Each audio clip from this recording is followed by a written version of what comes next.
Oh, what a treat for you today. Joining us now is our good friend, former Governor George Allen. And George Allen is a part of the Heritage Foundation's new commission.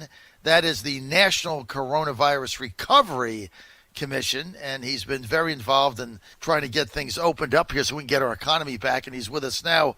Governor George Allen, great to have you again, sir. Oh, it's great to be with you, John, trucking the truth with you and all your patriotic, freedom-loving listeners. Governor, how do we get back to work? Well, with our commission, our National Coronavirus Recovery Commission, we've put out over 170 recommendations.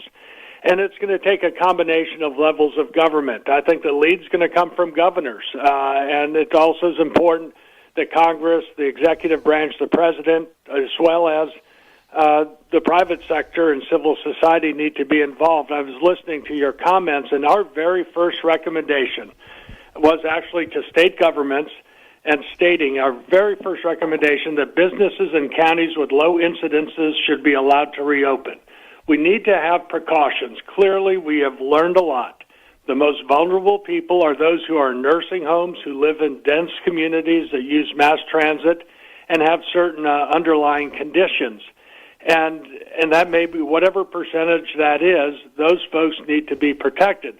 Meanwhile, the rest of the people whose lives and livelihoods have been devastated by these decrees from the federal government and the state governments need to be opened up. I try to look at the positives in governors who have led admirably, and that is, in my view, the governors of Tennessee, Oklahoma, Georgia, Texas, Nebraska, South Dakota, Colorado. They've done a great job. And really, you mentioned, I think somewhere, I was listening early, the prime example is that the national media has discovered Bristol, Virginia and Tennessee, that on State Street, the double yellow line divides Tennessee on one side, Virginia on the other, and it's very sad and disappointing for my friends who have businesses on the Virginia side to literally look across the street and to see restaurants and shops and stores open. Meanwhile, there'll be, if they're allowed to reopen finally this weekend, they'll be 3 weeks behind Tennessee. And that entire region, Southwest Virginia and Upper East Tennessee, works as their TV stations, their media.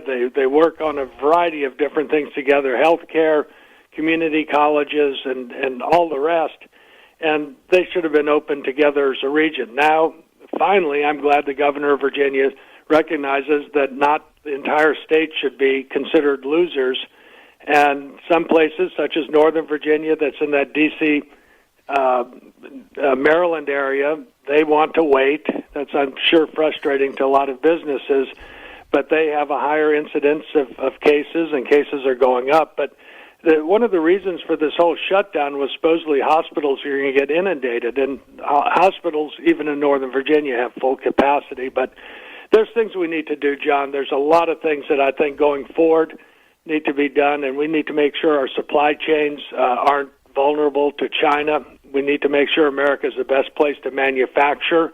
There needs to be liability protection for businesses who make good faith efforts to protect their workers as well as their customers.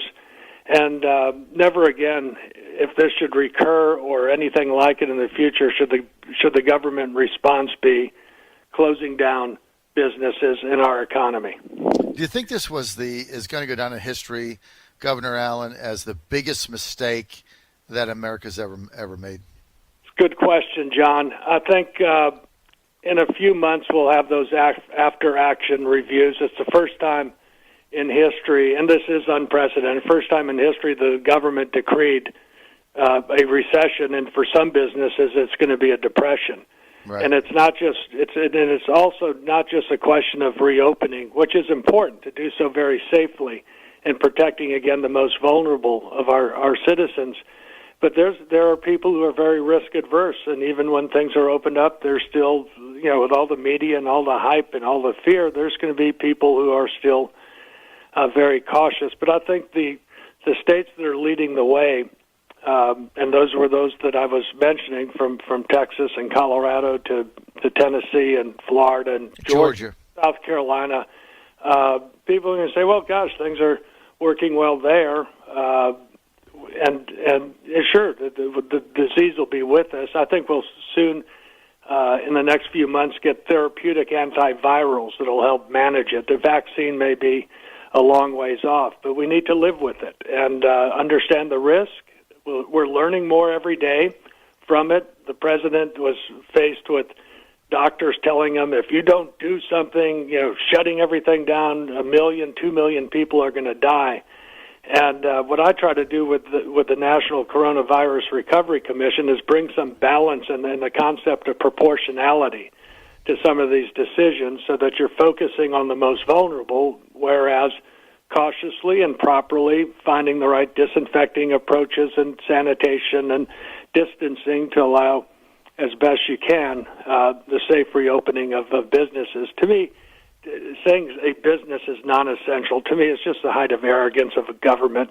It's very essential to the business owners and essential to the millions of people who work in those so-called non-essential businesses that, with proper precautions, ought to be able to conduct business if customers want to buy their products or use their services.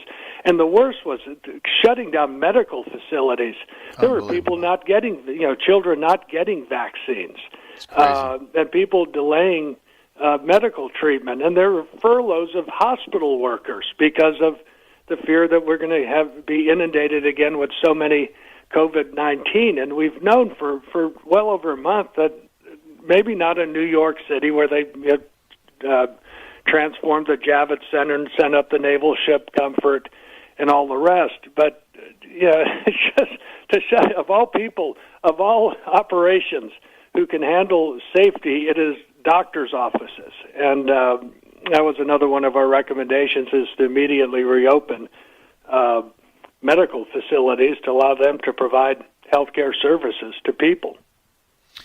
Governor George Allen with us. He is on the National Open Business Coronavirus Task Force, part of that commission. Governor, you're so right. I mean, we were sold on not overrunning hospitals. That's why we had the lockdown. None of that's happening.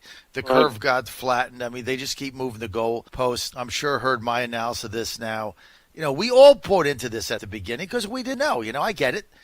We don't want hospitals to be overrun, and I've used this example 100 times. I mean, that's what happened on the battlefield of the Civil War right here in Virginia where we are, where doctors on both sides would survey the wounded and decide who they could work on and who would just be left on the side to die. Nobody wanted that, so we all bought into it. But now we have plenty of ventilators. We're shipping them to London and Italy. In Virginia, we've got our COVID-19 bed capacity is at 16%. 84% of the beds are open. Right. 84%. I mean, it's a stunning number.